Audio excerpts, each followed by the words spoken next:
Carl Jung compared Hitler to Muhammad.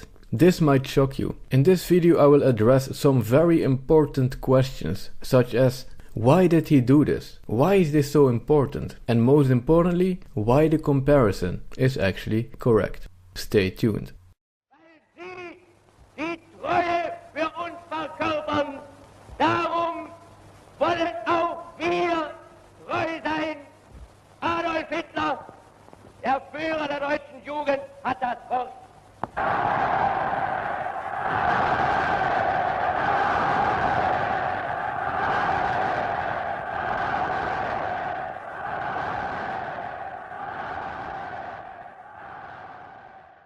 Contrary to what most people might think, when Hitler just came to power, people didn't respond in the way that they should have responded, given what happened a few years after. Hitler's rise to power wasn't that much of a shocking event, given the historical context. The Russian Revolution already happened, and in Italy, Mussolini had already taken power. So given the time period, Hitler's rise to power really wasn't that outrageous. Many people thought that it was actually a good thing. Germany's economy was a disaster, and Hitler rebuilt Germany's economy. And it worked. Therefore, Nazi Germany even attracted foreign investors. And what about all the radical rhetoric? The truth is that people in that time period thought, well, there is a distance between words and actions, so it probably won't be as bad in the end. However, the Swiss psychiatrist and psychoanalyst who set the basis of analytical psychology, Carl Jung, thought differently. And this man is quite important within the area of study that is today called psychology. It is not like his ideas still have a lot of influence today, but every student of psychology probably knows who this man is, Carl Jung. And when he looked at what was going on in Germany, he was very concerned.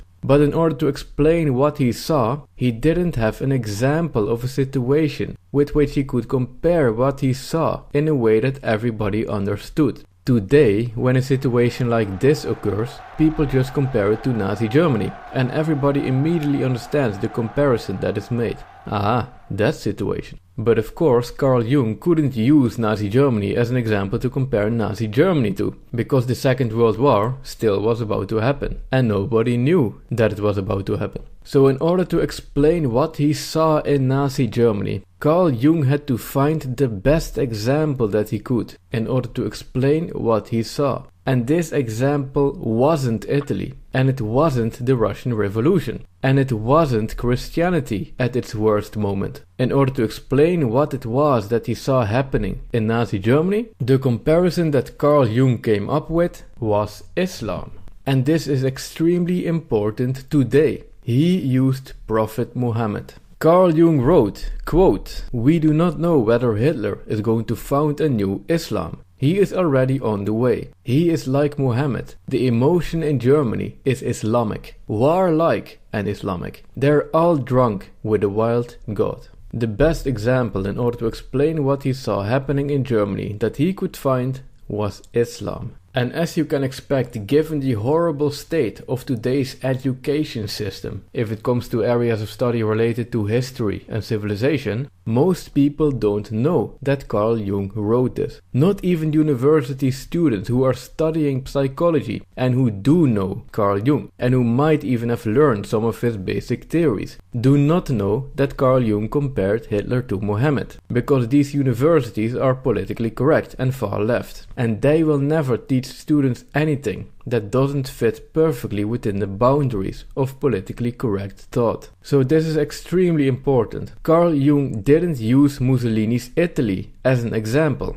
Just think about this. He didn't use Mussolini's Italy. He also didn't use the emotions during the 30 Years' War as an example. And he didn't use the Spanish Inquisition as an example. What he saw was something else than these things. He saw the psychological state of the people living in Nazi Germany, and he compared it to the psychological state of supporters of the ideology that is Islam. And this comparison actually makes perfect sense if you take a honest look at both ideologies. Because what Nazism and Islam have in common are the following. Both are collectivist ideologies that make a distinction between people who belong to the group and people who do not belong to the group. There are Aryans and non-Aryans. There are Muslims and non-Muslims. Both are supremacist ideologies that claim that members of the group are superior to people who are not members of the group. Muslims are superior, the rest is inferior. Both are totalitarian ideologies which do not allow for people to go against that which is dictated, and both ideologies are anti-Jew, which really doesn't need any clarification. And as a logical consequence of these ideological similarities, even Hitler himself, on multiple occasions, spoke very highly of the Muslim world. For example, according to the book Hitler's Apocalypse, Jews and the Nazi Legacy, Hitler said that, quote, "The people of Islam will always be closer to us than, for example, France." According to Albert Speer's book Inside the Third Reich, Hitler had learned a lot from a delegation of distinguished Arabs, with whom he speculated that if the Berbers and Arabs had won the Battle of Tours in the 8th century, the Germans would have had, quote, "a religion that believed in spreading the faith by the sword and in subjugating all nations to that faith," and that, quote, "such a creed was perfectly suited to the German temperament." And quote, "You see, it's been our misfortune to have the wrong religion. Why didn't we have the religion of the Japanese, who regard sacrifice for the fatherland as the highest good? The Mohammedan religion too would have been much more compatible to us than Christianity. Why did it have to be Christianity with its meekness and flabbiness?" So yes, Carl Jung comparing Nazi Germany to Islam wasn't just some random comparison. And it is a pity that people today don't know about this, as a result of the horrible state of the education system, the academic world, and the mainstream media.